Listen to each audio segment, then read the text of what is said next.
Jornalismo do Portal Diário Cidadão e da Rádio 104 FM, agora falando sobre o eclipse solar que acontece neste sábado. Para conversar com a gente, convido aqui o professor Rodolfo Lang, ele que é professor do Departamento de Física e Meteorologia da Unesp de Bauru. Boa tarde, professor, tudo bem? Olá, boa tarde. Tudo bem, Marcos? Seja Ah, muito bem-vindo aqui na programação da 104 FM. Já vou começar perguntando para você como que acontece um eclipse solar. então, o eclipse solar é um fenômeno relativamente raro, né? Apesar de sempre termos um todos os anos. Mas a raridade é porque não dá para ser visível em qualquer lugar do planeta. É preciso estar num lugar específico. Mas o eclipse solar acontece simplesmente quando a Lua entra na frente do Sol. Né? Para a gente assim, entender bem, de maneira bem simples, imagine que você está olhando para o Sol, né, e coloca a mão na frente do Sol. E você gerou um eclipse, por assim dizer, né? Você eclipsou, você encobriu o Sol com a sua mão. No caso desse fenômeno astronômico, quem está passando na frente do Sol é a Lua, que vai estar na fase nova. Então, todo eclipse do Sol, a Lua está na fase nova. Né? Então, nem sempre isso acontece, não é toda lua nova que vai passar na frente do Sol. É por isso que também tem uma certa raridade nesse fenômeno aí. Qual foi a última vez que aconteceu um eclipse solar? Desse tipo que vai acontecer esse ano, no dia 14 agora, né? Que é o eclipse anular, a última vez foi em 1995, aqui visível no Brasil. E qual região do Brasil que foi visível dessa última vez? Foi também lá na mesma região, está Na região do. privilegiado lá, É que esse ano Nordeste. acontece no Nordeste, né? Exatamente. E é apenas uma faixa ali que pega, que vai dar para ver o eclipse anular ali. Isso, é por onde passa a sombra da Lua sobre a superfície da Terra. Né? Então, a Lua entrando na frente do Sol, ela acaba lançando uma sombra na superfície da Terra, mas numa região bem pequena, né? Que varia entre 100 quilômetros, 200 quilômetros de extensão. Né? Mas só por onde passar essa sombra é que as pessoas verão o eclipse acontecendo de modo completo, né? Então essa faixa aí de sombra vai pegar uma parte dos Estados Unidos, uma parte da América Central, Colômbia, aí o Nordeste brasileiro. E esse eclipse, ele acontece no mundo todo? Ele vai passando essa faixa no mundo todo? Não, então, embora essa sombra passe só nessa faixa, né? O que que acontece? Existe a região da penumbra, que a gente fala, né?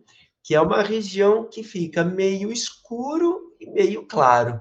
Então, só por onde passar a sombra escura mesmo da Lua, que é lá na parte, uma parte, né, da costa dos Estados Unidos, América Central e aqui no Nordeste brasileiro, só essa parte aí é que vai ver realmente o eclipse assim acontecendo de modo completo, né? Que no caso é um eclipse anular.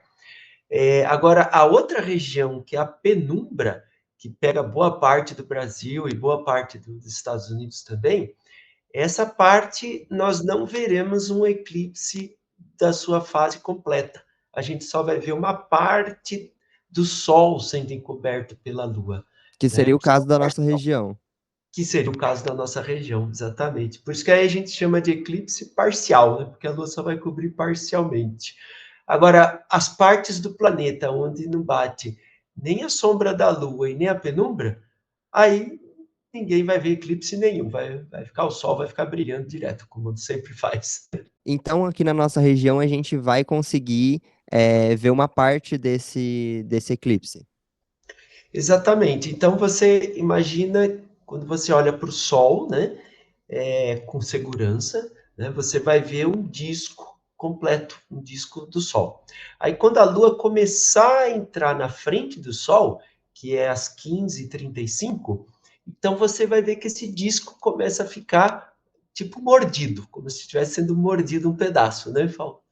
É a pontinha da Lua ali, né, uma parte da Lua entrando na frente do disco solar. E aí, no instante máximo do eclipse, que vai ser às 16h47, então a Lua vai atingir o máximo de cobertura do Sol aqui para a nossa região, que não vai ser bem no meio do Sol, mas vou imaginar, a borda da Lua, né, vai tocar o centro, praticamente, do disco solar. Né? Então, vai ficar praticamente a metade do diâmetro do Sol coberto pela borda da Lua. Aí ela vai saindo aos poucos, até que às 17h51 a Lua sai completamente do disco solar e o eclipse parcial acaba. E existe muito uma crença, né, na popular, assim, em meio à população, de que é para pegar raio-x, para olhar para o sol, para ver um Ah, eclipse melhor e tudo mais. E essa não é a maneira mais correta de você fazer isso, né? é bem lembrado, viu? Porque o pessoal tem esse costume mesmo, né? Pega o chapa de raio-x, põe uns 3 óculos escuros assim para olhar, né? Que acontece? A radiação do sol, ela é nociva para a retina, para o olho humano, né? Ela causa prejuízos, prejudica a visão da gente. Então, por isso que a gente não consegue, a gente não pode, na verdade, olhar para o sol. Quando você põe uma chapa de raio-x ou óculos escuros na frente, você vai conseguir olhar o sol, né? Só que a radiação que estraga a tua visão está passando por esses materiais, está atravessando e entrando no seu olho. Mesmo que você esteja conseguindo ver o sol de maneira confortável, mas a chapa de raio-x e os óculos escuros não protegem a visão contra a radiação que estraga a retina, né?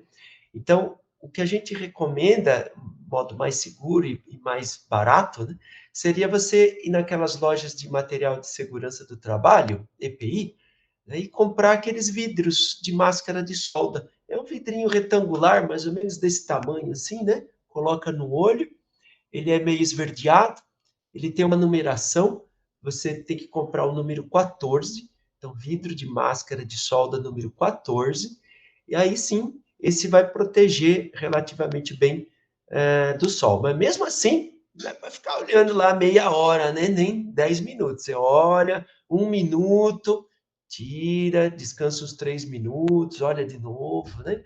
Para não exagerar. A gente estava conversando anteriormente, né? E você me disse é, qual vai ser a próxima vez que vai acontecer esses eclipses, né? Então, quais serão as próximas datas desses eclipses no Brasil e quais regiões elas vão ser visíveis aqui no Brasil? O próximo eclipse anular, que é esse tipo aí que a gente vai ter de sábado, né? Vai ser em 2028. Vai ser visível lá na região norte do nosso país. Agora, eclipse total mesmo, que é quando a Lua cobre totalmente o Sol, né? Porque no anular a Lua não cobre totalmente o Sol, né? Porque a Lua fica um pouquinho menor de tamanho aparente. Mas no total ela cobre o Sol completamente. Vai ser em 2045 visível no nosso país, que também vai ser na região Nordeste. Agora, aqui na nossa região, aqui perto, um eclipse total só vai acontecer em 2075. Vai demorar um tempinho ainda aí para chegar um É, eclipse total aqui na nossa região, né? vai demorar um pouquinho. É só anotar na agenda e esperar chegar. Bom, professor, eu quero agradecer pela entrevista, deixar o espaço aberto também para você fazer o convite, né, para a população também aqui de Santa Cruz e região a comparecer neste sábado, né? Vai estar acontecendo uma atividade no Jardim Botânico promovido, né, em parceria com o departamento da Unesp, né, de Bauru. Então, vou deixar o espaço aberto para você realizar esse convite. Uhum. Ah, eu. Ótimo, obrigado. Nós faremos então uma observação do eclipse com telescópios lá no Jardim Botânico, né? O observatório da Unesp estará lá, em parceria com o Jardim Botânico. Os telescópios terão filtros apropriados para observação do Sol durante o eclipse. Teremos também palestra, né, que vai explicar como é que é o funcionamento do eclipse. atividades também para crianças e jovens, para construir o que a gente chama de câmara escura, né, que vai ser uma construção com caixa de sapato. Então, quem quiser participar e construir a sua câmara de observação segura do eclipse, né, tem que levar uma caixa de sapato para conseguir construir a sua própria câmera e observar o eclipse com segurança, né? E além disso, tem todas os outros ambientes do Jardim Botânico também que as pessoas poderão visitar e conhecer, né? A atividade é totalmente gratuita e tem que fazer a reserva antecipada lá no site do Jardim Botânico.